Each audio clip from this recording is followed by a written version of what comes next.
Hello and welcome to Path to Uni, part of Southampton Sessions podcast series. I'm Houda and today we're diving into a topic that comes up every year as we approach results day, clearing. We're here at the Highfield campus studio and this episode is all about what clearing is, how it works, what you need to know, and if you find yourself considering the route of clearing. Whether your results were different to what you expected, you missed the condition of your offer, or you simply just changed your mind about where and what to study, clearing could be your route to the right course. Joining me is Justine, who studies mechanical engineering, and Yazmin, who studies politics and economics. And we all came to Southampton through clearing. And we're here to chat to you about our experiences and hopefully offer some advice and reassurance. To keep us grounded in the facts, Emma, our admissions manager, will be giving us the inside scoop on how clearing works behind the scenes. We will also be joined by our special guest, Angelina, Director of UCAS Media and former Head of Strategic Marketing here at Southampton, to add her valued knowledge and trusted voice to the conversation.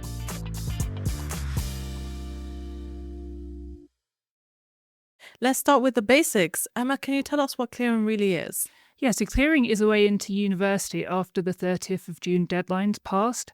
It's for students who are looking for maybe alternative courses or it helps them find the course or university that suits them best.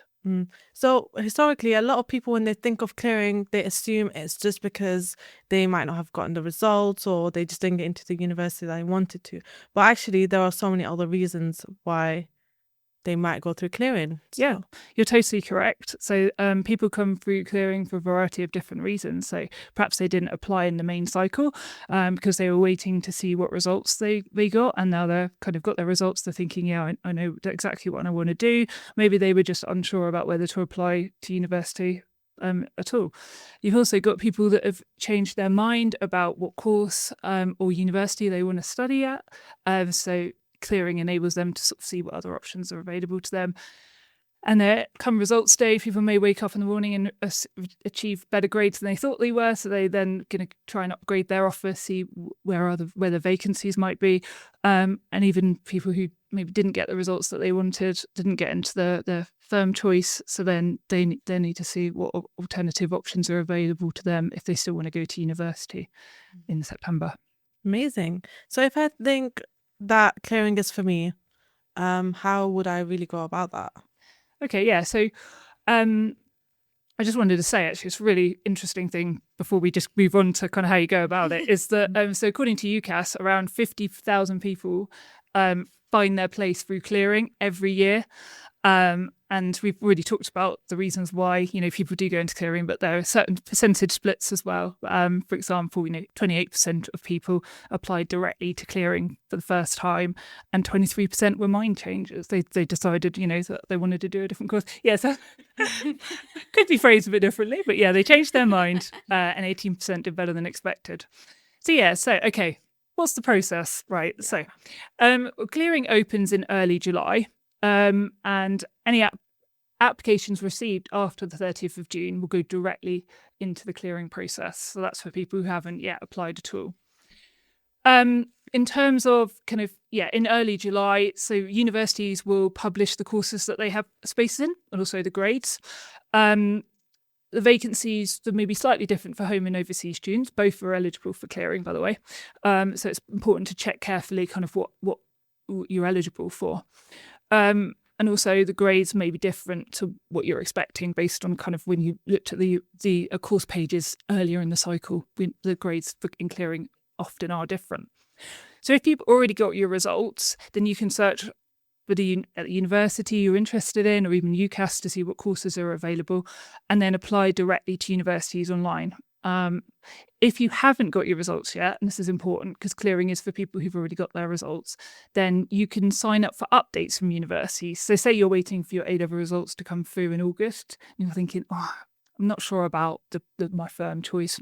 You can start saying, okay, what vacancies are there available, and then sign up, and then you'll be notified at results day what vacancies there are available, because things do change. Universities may fill up through early clearing and then not to have so many spaces at main clearing. It really, really depends. So worth starting to have a look if you're kind of having doubts, or maybe you think, I'm not sure about whether I'm going to get my grades. Thank you. That was so helpful. Speaking from my own experience, I remember when I went through clearing, I didn't really know what I was doing. I just kind of followed the instructions, but it did cause a bit of panic. So it's really helpful to see that actually it's pretty much laid out for you.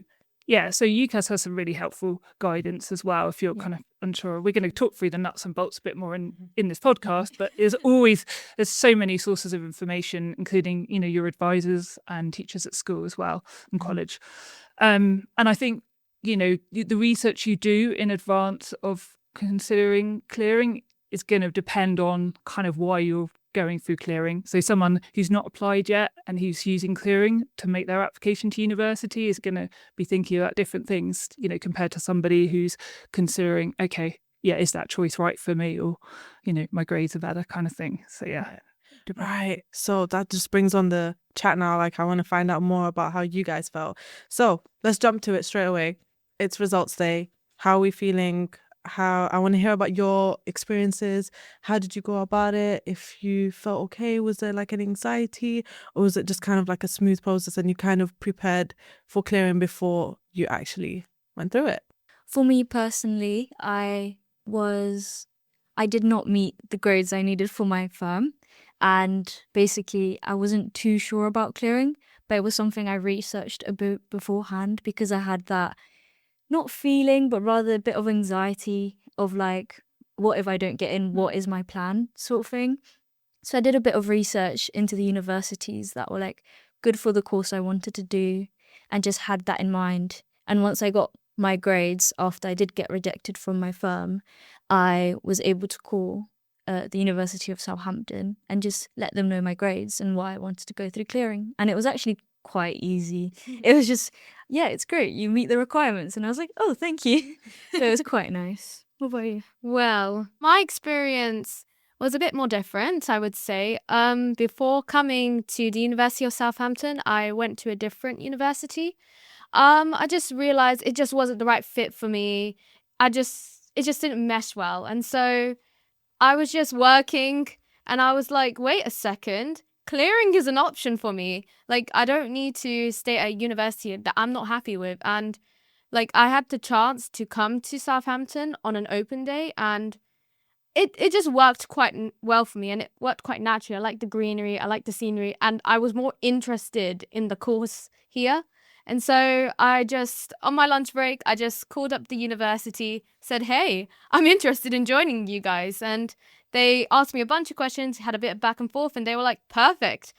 Apply for UCAS and we're going to accept you straight away. So by the time my work day was over, I had a place in Southampton and I was ready to pack my bags.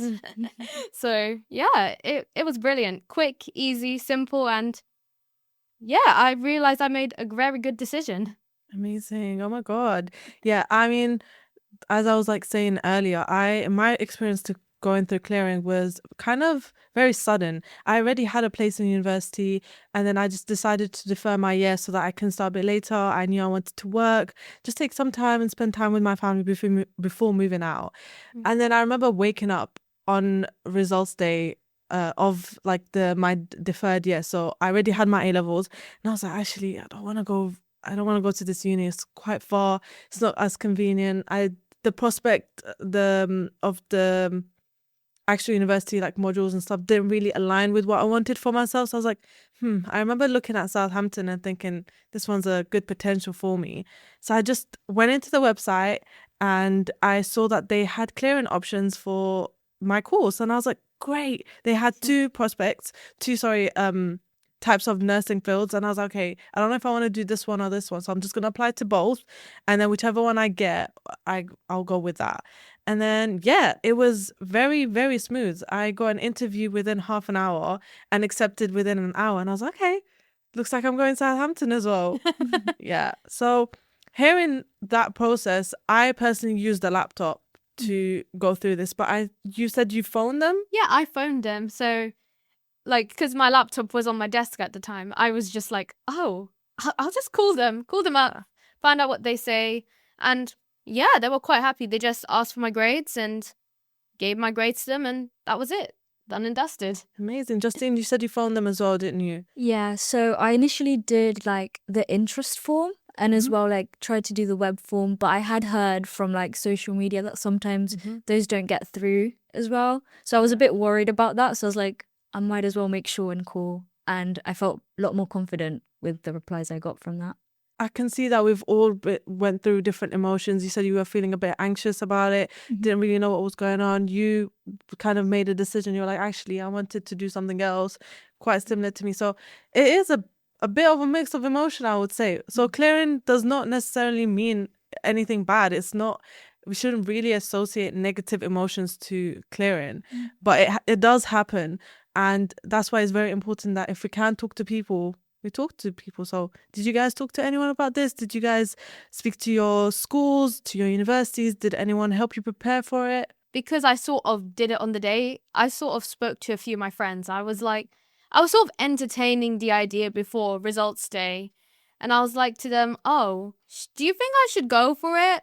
I didn't feel too confident. But then, like, after a bit of encouragement, I felt motivated. And I was like, yes, you're right. This is the right choice for me. Because if I'm not happy, like, going to a university and I'm not satisfied with the course, then I should go somewhere where I feel like I'm valued more and I feel more happier in. So, yeah, I think that I've sort of went to my friends and stuff, and that definitely helped a lot for me. Yeah, I think for me, I did have that bit of hope of maybe I could get into my firm in my situation. So I didn't really talk about it, but I did have it planned out on my little diary. And I was like, in case something happens, I have a little bit of a plan, basically. Yeah, that's really, really good. But it's also okay if you don't have a plan. Yeah. You mentioned earlier something about the web form and that you were worried that it was going to take a little bit longer. So I want to direct this question to Emma. How would you say to go about it? Is there a better option? Is there a different time response? Yeah, so I said that, at main clearing, we've got our phone lines open and we make sure we've got lots of staff available and lines to take calls, but we also manage the web form as well. So we've got staff members constantly monitoring that and responding to applications. So there shouldn't be any difference between the response times. Once your application's been reviewed, whether that is on the phone or via form, then you'll get your decision as quickly as possible. I think the thing is the web form could be really convenient for someone who is not able to sort of take calls, and it opens sort of first thing, so you could be in bed still just like doing your form and not have to worry about speaking to anyone. But yeah, it's both routes are possible, and as we've already discussed as well, there's the UCAS system which sort of suggests courses to you. I think it can suggest up to like 50 courses or something like that, so you can have a look through and see which ones you want. I mean, just out of interest, how did you sort of kind of shortlist or find out what the vacancies or work out what vacancies were? From what I remember, I do remember thinking I went into the website, and it did say that it was available. So I did the web form, obviously, first, and then I was like, oh, I'm kind of anxious about it, cold. Then got the offer from the call, and literally like 5 minutes after that phone call like shut, it was like the email was like, yeah, you got in through the web form, and I was like, oh, okay. So yeah. It was just pretty sure. Yeah. So I know some people might like feel more confident speaking to someone right on the phone and know that. But yeah, there shouldn't be any difference between kind of the service level between the two ways of contacting us through clearing. But I would say always, if we're talking about Southampton and what we do, but there might be differences with sort of other universities and how they run clearing on their end. With that being said, there are many ways to apply through UCAS. So Emma, can you talk us through them? There are different ways students can apply through clearing. So as you've already said, there's the phone and also our web form. UCAS also do like a matching process that I know of as Clearing Plus, but I think when I was looking up things before we had our chat today, I think they call it something like clearing matches. But they'll suggest some courses that kind of fit your profile, your what subjects you've studied in your grade, so that you can also kind of click on some of those options, and it will take your application straight through to a university. So there's sort of three options. If you're applying to clearing kind of earlier before main results day, then usually it's mainly web forms that you apply, but main clearing is kind of when we have lots and lots of people on our phone lines sort of ready to take calls, and our aim is not to have a very long wait, and if at all, and to get an offer out to you as soon as possible if you meet the requirements. So popular courses and at certain institutions fill up really quickly. So as you know, it's kind of like as soon as you think, oh, actually, I don't know if I think I might want to consider my options and go through clearing.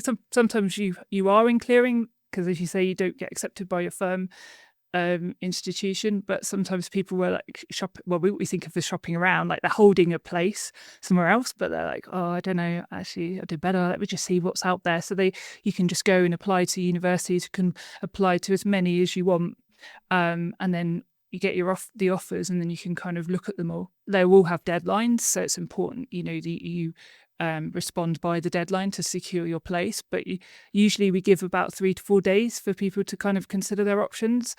And once you're made an offer, it's usually followed up with a call from the academic in the department. You guys haven't spoken about that bit, but did an academic call you and talk to you about the course? I believe we had our faculty lead. I'm not 100% sure, but she does one of my modules right now. And it was just nice hearing that someone was like looking forward to seeing me and being part of the university. And also, like, because I do engineering, just talking to another woman was quite nice as well. I think I might know who it is, but I'll ask you what it is. And also we have our clearing, there's like a visit day as well. So again, we give the opportunity for students who, may not have actually visited Southampton to kind of go and, as you were talking about, see if it's the right fit for you. So whilst, you want to try and get those offers as quickly as possible, there is usually, I can speak for Southampton, not necessarily all the universities across the sector, but we recognise it's a time when there's a lot of decisions to be made, and we try and give you as much information sort of as possible to make them.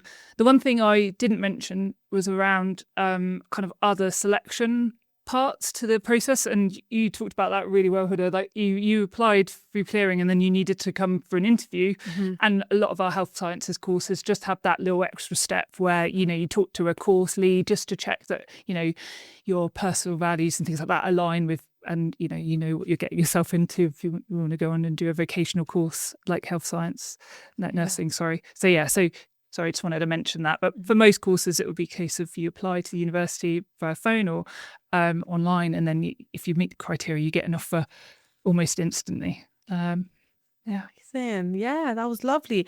On that note, we touched about this briefly, I want to say, when you said you had notes written just in case you didn't get into your firm. So, Justine, I want to ask you first, how did you prepare for clearing? What did you do? Did you make notes of your UCAS ID, or did you just kind of have a list of universities you knew you wanted to look into if you didn't get into your firm? Can you talk us through that process? What was that?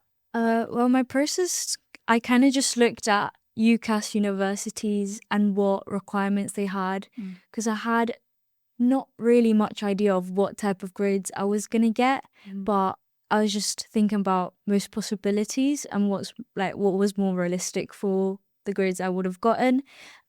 So I kind of looked at universities that I knew were close to me and looked appealing, not too far, and had the grade requirements I was looking for, basically. And it was just scrolling through UCAS and seeing if they had any interest forms of the clearing and being like, I'm interested, please email me when results day happens, basically. Yeah. And that was quite easy. Yeah. So it's good to know that that's quite easy, so you don't kind of have to stress too much about it. It's just a matter of taking time and looking through the different prospects. So Yazmin, you said you went about it a bit differently, but did you take any time to prep for it? Did you do anything in specific that kind of helped you, with the clearing process?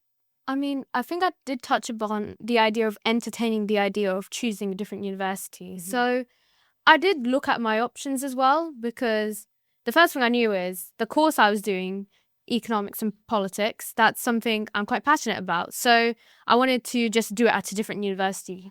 So I just looked at my options, I sort of weighed them, and then I sort of had 2 or 3 choices that I wanted to do. And then I sort of shortlisted them through open days or there were virtual days. And then sort of on the day, I was sort of prepared and I sort of was like, okay, I know what option I want to go for now. And yeah, that's why I'm here today. Amazing. Again, with me, I think I'm going to touch up on this, even though this is not exactly clearing. I think this was what made it very easy for me to pick Southampton. I was looking at the different modules that Southampton offered, and they very much aligned with what I wanted to study and the kind of topics that I feel like I was passionate about and wanted to learn more about and apply after I graduate. I like one of the things is, for example, Southampton is one of the universities within the nursing course that actually offer an elective placement. Obviously, a lot of universities do have that as well, but it's not necessarily integrated into the course. However, with Southampton, I was like, oh my God, yes, I want to do this. And the university was so supportive with that whole prospect. So when I was looking through clearing, making sure that the things the university has to offer is very important. And luckily, that's all in the clearing website as well, because they give you all the information that you need. It's just kind of, you have to scroll a little bit further down and you'll see it right there. I think I need to come in really and talk about you got offers. Did you apply to different universities and then wait to see what offers you were made? Is that right? Yes. Places you and yourself? Yeah. Because I suppose you get, you're in a position where you've got a few offers, hopefully. And you're determining, okay, which one do I want to choose? You're kind of going through that decision-making process. So the next stage, once you've decided which one you want to go for, is to add that choice in UCAS. Do you remember doing that? Yeah. Feels like a blur now. Yeah. So that you put your choice in UCAS. You can't be holding a firm offer to do that. There's a functionality now. It didn't used to be there, but it's made so much easier for students now to decline their place. So that's for unconditional firm. If you're conditional firm, then that's usually because you've not met some of the conditions that were part of your offer. So the best thing to do is, have a chat with the university that you're holding your conditional firm offer with. But if you really don't want to take that up, then you can contact UCAS and they can sort of release you into clearing. And then for students who aren't holding any offers elsewhere, then they will be automatically in clearing. So as I said, the key thing is kind of to take note of any deadlines that are in your clearing offer, make sure. And then once universities have then received your choice, you can do that usually from 1 o'clock on the main results day. Then you should get your university ID number at Southampton. That means you can go and apply for accommodation, which is obviously a massively important thing kind of when you're thinking about going through clearing, isn't it? To know how about. And most, your offer will either come with a accommodation guarantee or sometimes it's not included. I think it just depends on kind of, what the availability is. But we know how important it is for students to have accommodation, and they're sort of, to know that that's being sorted for them. I think the thing I would say is if you're thinking that, you're not sure about the course, but you're still interested in your firm institution. So, ahead of results day, you're thinking, do you know what?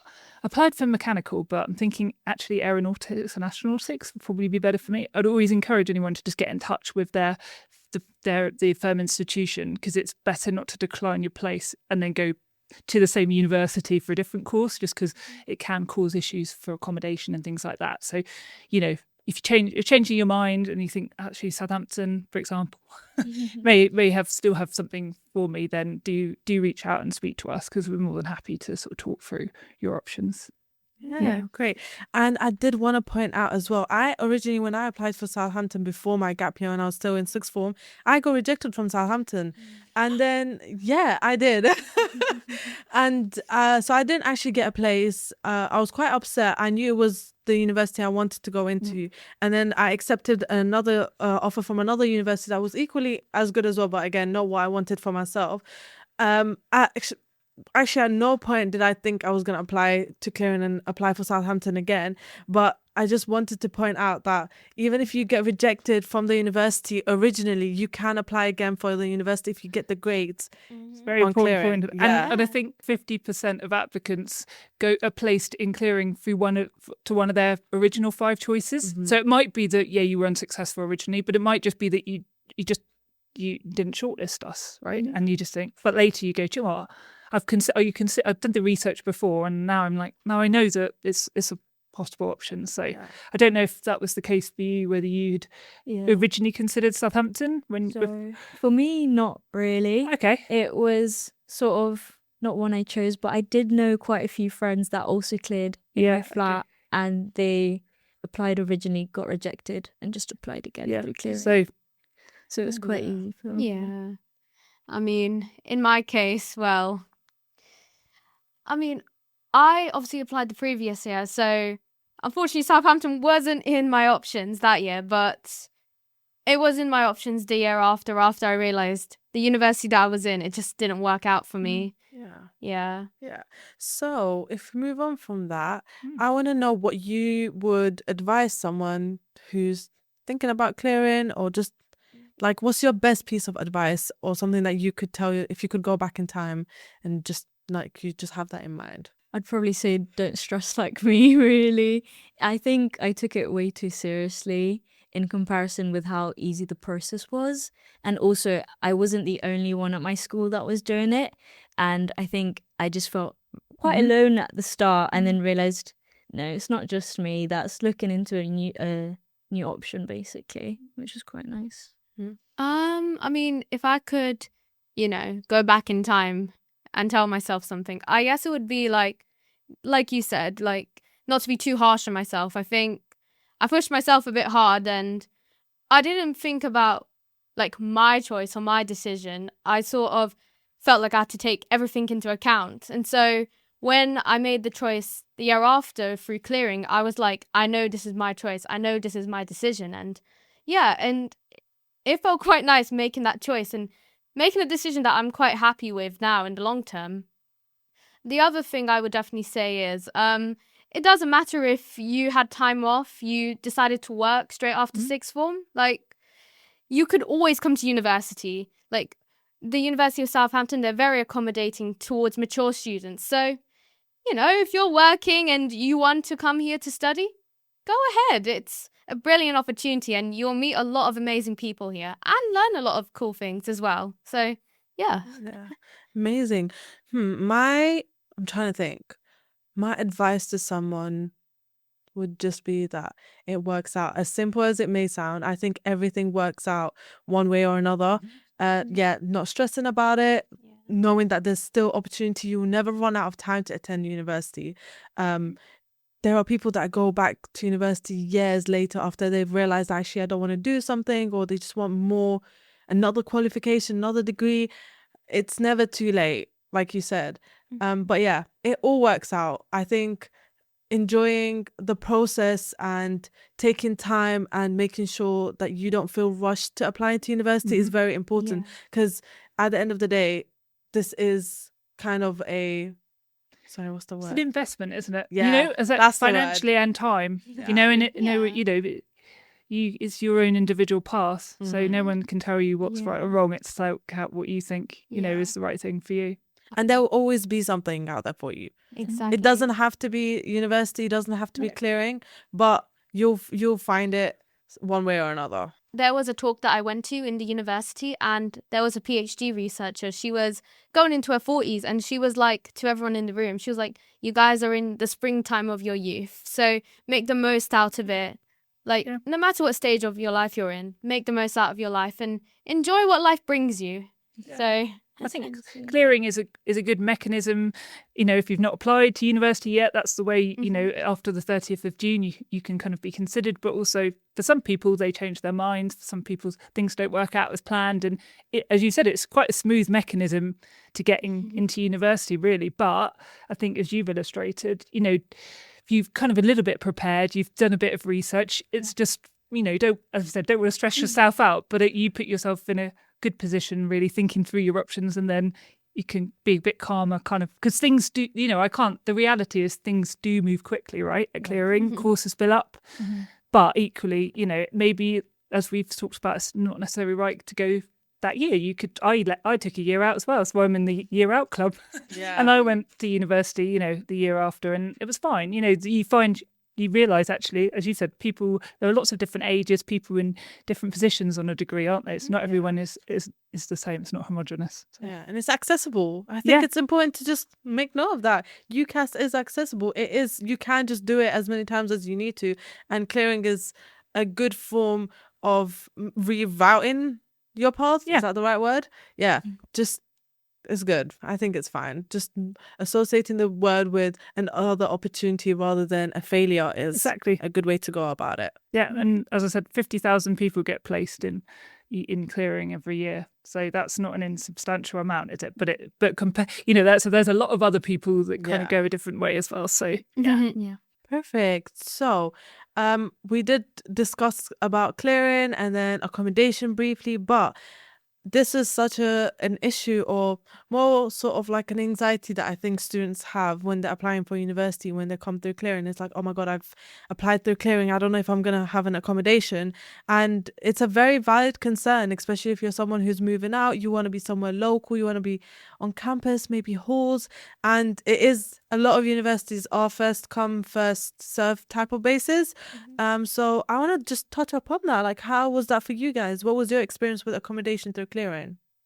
My case was as soon as I sort of applied on the 18th, they gave me guaranteed accommodation. So they let me do the whole little rankings and stuff. But they were like, it is subject to availability, as obviously the first set of students that did have like offers already, they already had first priority or first dibs, as they say, to choose what accommodations they got. But yeah, luckily in my case, I did get my first choice, and the rest is history. Yeah. Perfect.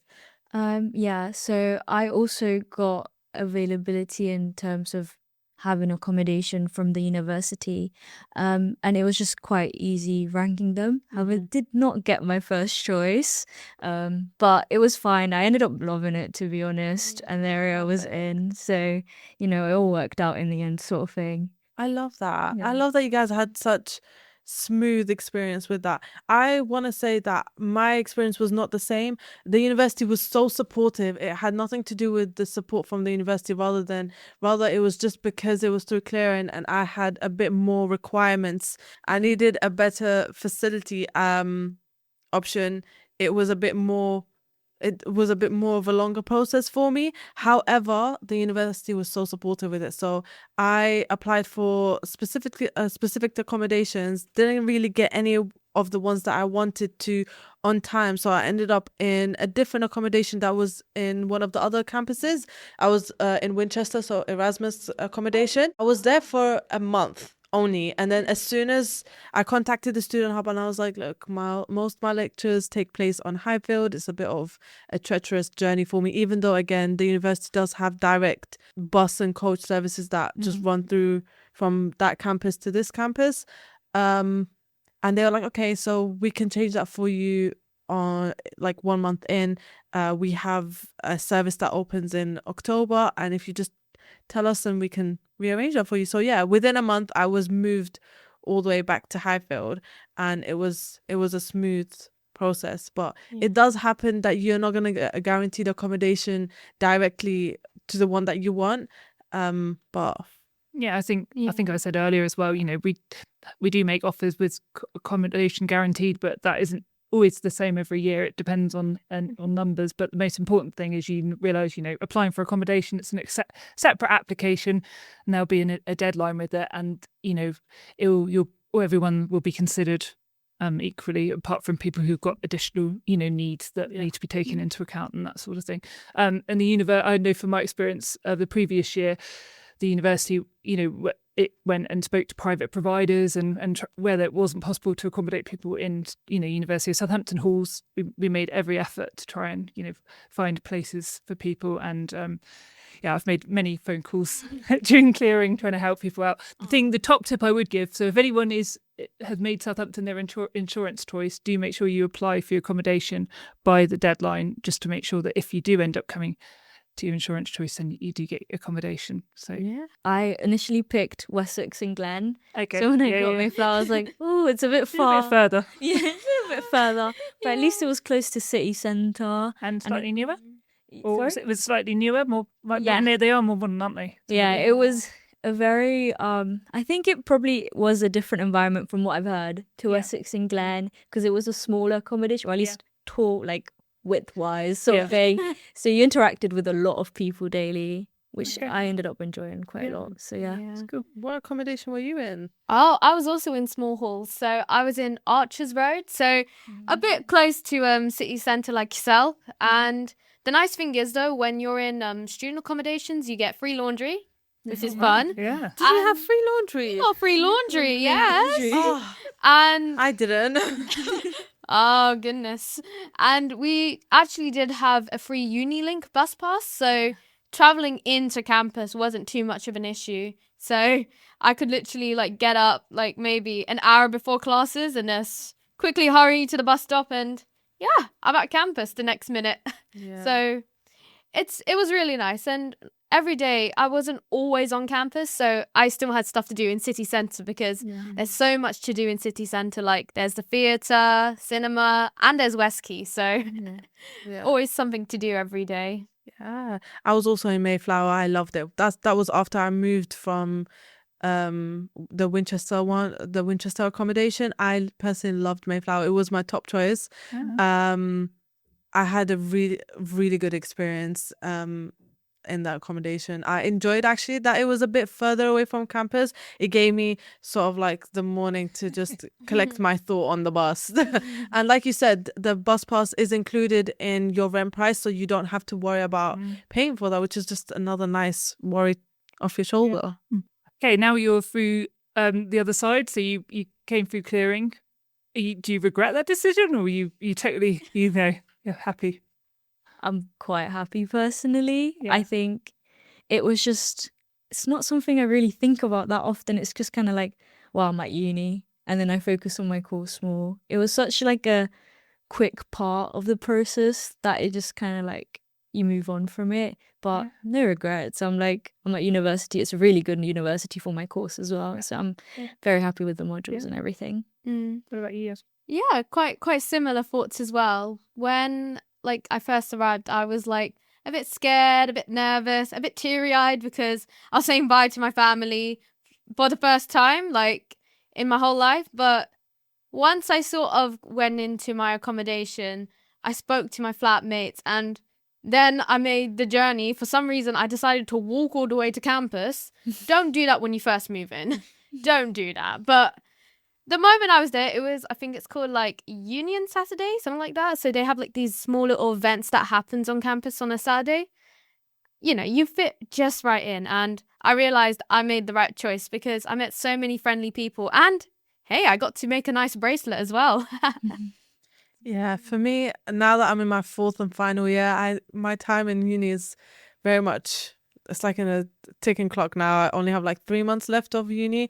I am so grateful. I think my experience here has been amazing. Southampton has been one of, like, it's been such a huge part of my life. And I feel like university overall is going to be like that. But for me specifically, I've met some of my best friends in university.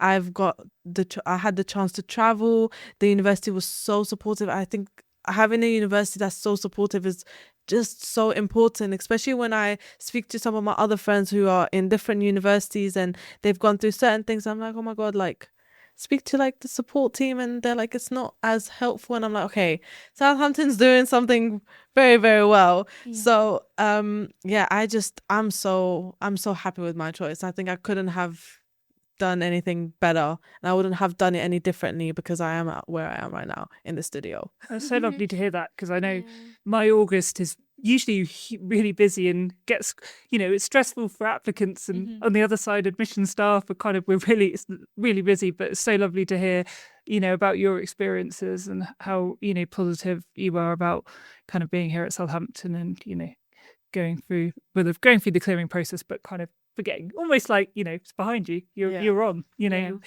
direction to graduation. It feels like such a huge part, or like a huge moment when you're dealing with it. Yeah. And it's like it takes over everything. But then as soon as it's done, it's literally like weight off your shoulders. Like it's done. You know what your next step is, and you just focus on what's to come. So Freshers week. Honestly, I was so grateful for all the support I got, like in university. I thought maybe I sort of had to rely a bit more on myself, because I think you also mentioned how your friends, they were like in different universities and they felt like they couldn't go to the student services. That was sort of me when I was in that other university. I felt like I couldn't go for help and I couldn't go for support. But in my case, yeah, I got quite lucky in Southampton where, you can actually go to the student hub.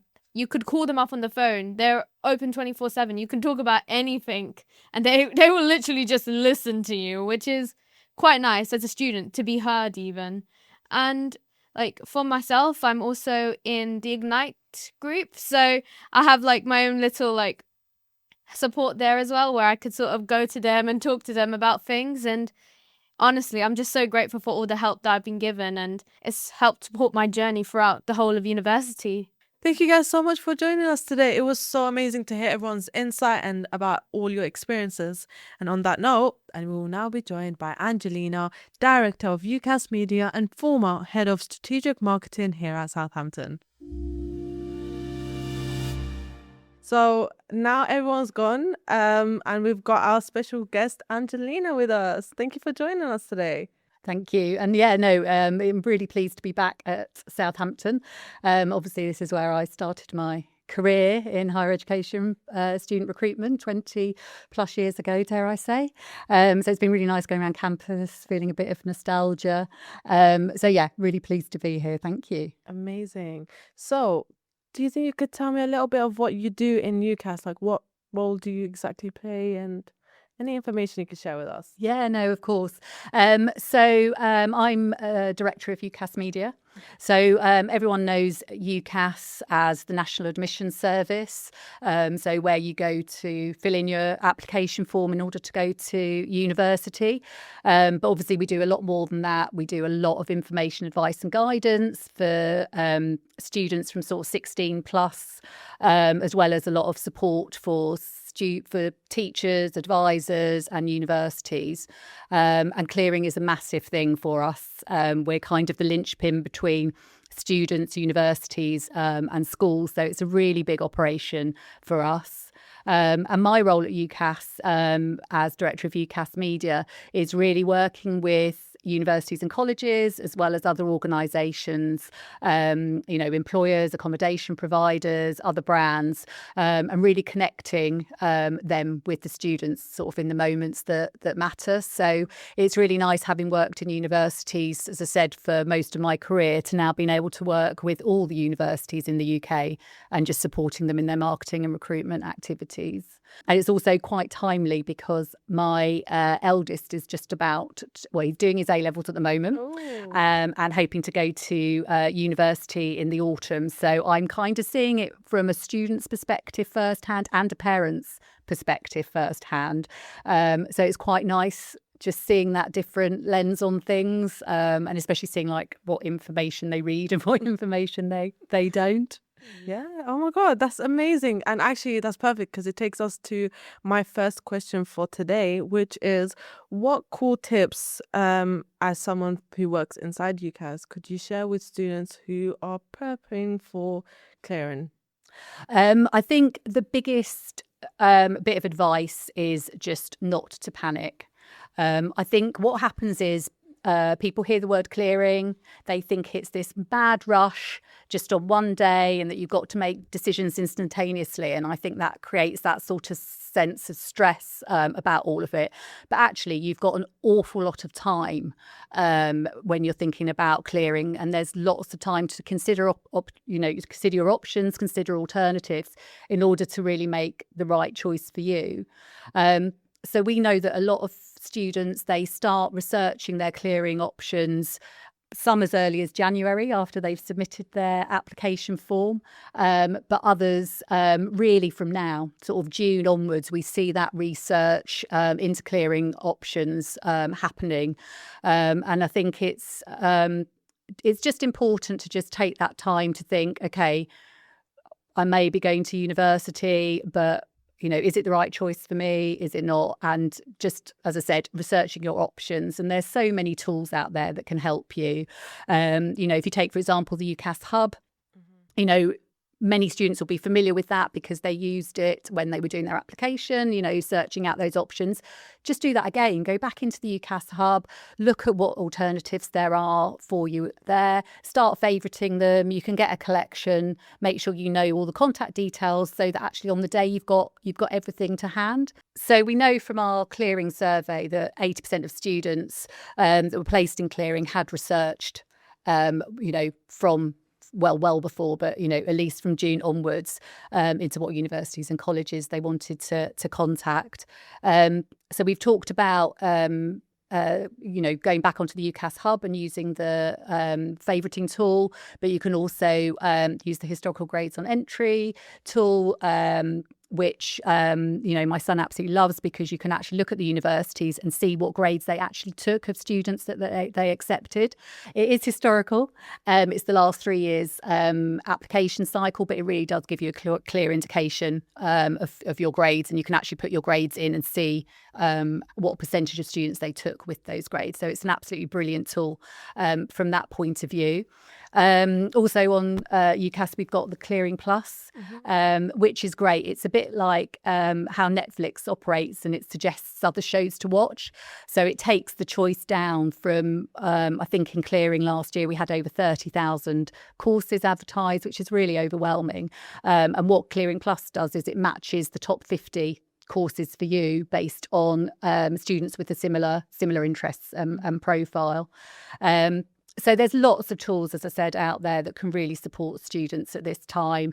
It's never early enough to start researching. But the final tip I will leave you with is just to make sure that you keep your contact details up to date, especially if you've left school. You might want to update your email to your personal email rather than your school email, because obviously on A-level results day, UCAS, we will send out a notification and an email with your application status.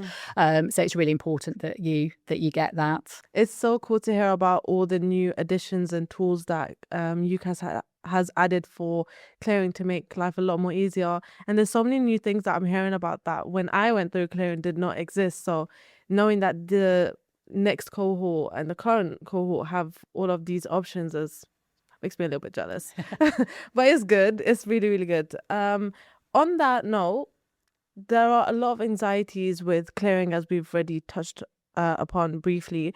Do you think you can bust any myths that can be quite apparent? So we know that a lot of the time clearing just has a really bad association that always because, I didn't get my grades but yeah, any myths that you can bust for us today about clearing? There's always there's so many myths that you hear. There's always a few around UCAS itself, in terms of people think that UCAS updates at midnight. So it's important to be clear that we don't. It's 8 a.m. You have to wait till 8 a.m. I'm afraid on the 13th of August. That hasn't changed. But also as well, people think they get their exam results from UCAS, and again, you don't. You just get your notification of your application status change. You still have to get your exam results from the school or college that you've been attending. And then the other one that comes up a lot is that UCAS makes the decisions. We don't. That's obviously the universities and colleges call based on your exam results. So there's a few myths there, but I think you absolutely hit the nail on the head about the biggest myth to bust is that clearing is just for those who haven't got the grades that they expected. And actually, ironically, that's actually the smallest percentage of people now that go through clearing. It really has changed over the last few years, especially. And so what we see is the people who wake up on A-level results day and are disappointed, it's only about 23% of the total clearing population. So what's that, less than a quarter? And actually the biggest group are the ones who have done better than they expected, and they think, okay, I'd like to look for a university that perhaps is a better fit, perhaps a bit more aspirational. Or we've got what we call the mind changers, who are just like, actually, it wasn't the right decision for me to pick that university for whatever reason. A lot of it can be personal reasons, but some of it can perhaps be associated, we see, with the cost of living and wanting to be closer to home. Or I suppose conversely, they might want to move further away from home. home. So it's completely changed, as I said, in its complexion. So it really is just, it needs to be viewed as an opportunity, because this is a really big decision, isn't it? Mm-hmm. So it's where you're going to spend 3+ years of your life. So it's important to make sure you get it right. And clearing is just really another pathway now to do that. It's amazing, because I remember waking up on results day, getting into the uni that I wanted to, and I was like, actually, I want to take a bit of a gap year, deferred my year, Yeah, and then woke up 100%. the next following year on results day, and I was like, actually, I don't want to go to this uni anymore. Yeah. And I went through clearing and found what I wanted, and here I am 4 years later, nearly done. Yeah. But yeah, it's amazing. Clearing really does give students the options to look beyond what they kind of already had planned. Yeah. And also it's one of them, or preconceived ideas is that clearing is just this one day. And actually clearing opens on the 2nd of July. So you can go on to UCAS.com and see all the courses that are available in clearing. As I said, we've got tens of thousands, and they keep getting updated. And it goes all the way through to the 19th of October. Very long time. It is. Big So window. people do think, oh, it's just that one day, but it's not. And universities and colleges are geared up for dealing with students throughout that entire period. So there is plenty of time, and it's, as I said, it's just important to do your homework, have a plan B, and just be ready for when you get your results. Amazing. Thank you so much. Then what could you tell me about the current cycle? So what's different about clearing this year, and what would help students, or just as importantly, their parents and those who support them, to understand clearing this year? I suppose the main difference this year is that we had an earlier decline by default deadline, which was on the 6th of May. So that's when all students who had received their offers from universities and colleges by the 31st of March had to respond to that offer. What that's meant is this year we have had 90% of students responding to that offer, whereas before it was only 2/3. So we've just got a bit more certainty about the shape of the cycle now. And what we see is that we've had a lot more applications this year, which is great. So those students wanting to go on to higher education. And we've also seen then universities and colleges responding by making more offers to those students. So I think on the whole, it's going to be very similar to previous years. But as I've mentioned before, there's going to be plenty of choice still, plenty of courses. So, get on, have a look, check out what's going on. And as I said, just prepare that plan B. That's really helpful. And on that hand, what advice would you give to parents and just those who are supporting someone through this application process? No, absolutely. I think it's about having those big conversations and early on, as I said. So, as I said at the start, experiencing it for the first time myself as a parent, it's having those conversations about how they're feeling and what they're thinking. I know my son has been having a bit of a wobble. Oh, Mum, have I made the right decision? Because it feels so enormous. So it's just, building their confidence, that they've spent, 18 months researching and looking for the right university. So, they have made the right decision, but at the same time, like you said about your experience, there are still options, and then having those discussions in order to work through those options. And if, for example, their young person is maybe concerned they might not get the grades, or that they are changing their mind for whatever personal reason, seeing what alternatives are out there. But I would also really recommend that even if they're very confident in their choice and they're confident in their grades, to just still be having those discussions and see what alternatives are out there. And I think it's just really important to see clearing, as I said earlier, just as an opportunity. And there's lots of resources out there for parents. I know universities and colleges are really good at putting support on for parents in order to understand, but also UCAS.com. We've got videos and webinars and experts just talking about what the actual process is. And I think it's really important as a parent, especially if you've not been through it before, to familiarise yourself with the process. So as I said, you can prepare everything ahead of time so that on the day, you've just got it all to hand, and then you can just go from there. Amazing. Very, very well said. So then, if you were speaking to a student or just a parent who's feeling quite unsure, quite anxious about clearing and just the whole process, what would your main advice to them be? Or just any sort of advice? Yeah, I mean, I think firstly, it is just natural, isn't it? They're at a stage where, they're in limbo. They're doing their exams, but they haven't got the results. They don't quite know what that future's going to be. So the first thing is, try not to panic. It's going back to having those discussions.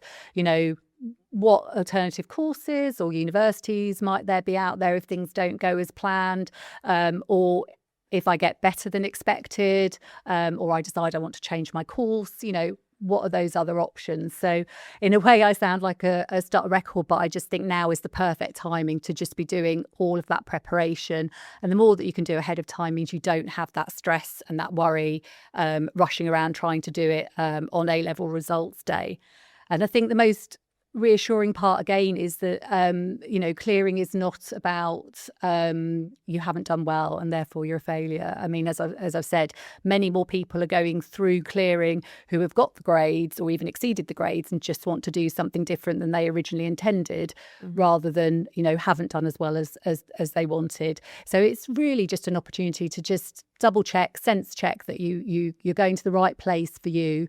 You are there for 3 years, as I said, and you just want it to be right and have the right, vibe for you.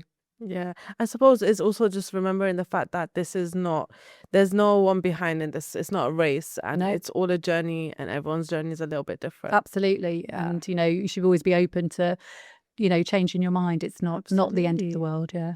Okay, so next question is just getting into the sort of nitty-gritty a bit more. Students can only choose from one clearing choice. Can you talk to us more about why that is and why that is beneficial for students? Yeah, absolutely. I suppose the main thing is that clearing is different from the main application cycle, isn't it? When you're looking initially, you're looking at a number of options because you don't know what your exam results are. Therefore, you don't know what university you'll be accepted into. So you sort of have this broad choice. And then you choose your firm and insurance. Whereas when you're going through clearing, you have got your results. So you can, when you talk to a university, you can say what your grades are, and then they will accept you on the spot. So it's sort of more of a binding contract in that way. But my advice is, though, you can speak to as many universities as you want to, and you can collect those informal offers. It's just that you can only accept the one offer. And I suppose it's important just to make sure that that's the right one that you want. And then when you accept it on UCAS, then that is your final offer. And it makes it fairer because spaces aren't being held that you're not going to. And I just think as well for the student, you've made that decision and then you can move on to the really exciting part of your life, can't you, by imagining going there and start to plan your future. Yeah, very, very true, to be fair. And one of the biggest challenges, I guess, for the students is deciding and making that decision of whether they want to release themselves into clearing. So with that being said, what advice would you give them while they're going through this decision-making process? Yeah, so there is a button on UCAS, Decline My Place, which is when you want to self-release into clearing. But as I've said, I think in terms of the decision-making process, start now, start doing your planning so that actually on the day you're in control, you know what you're going to do.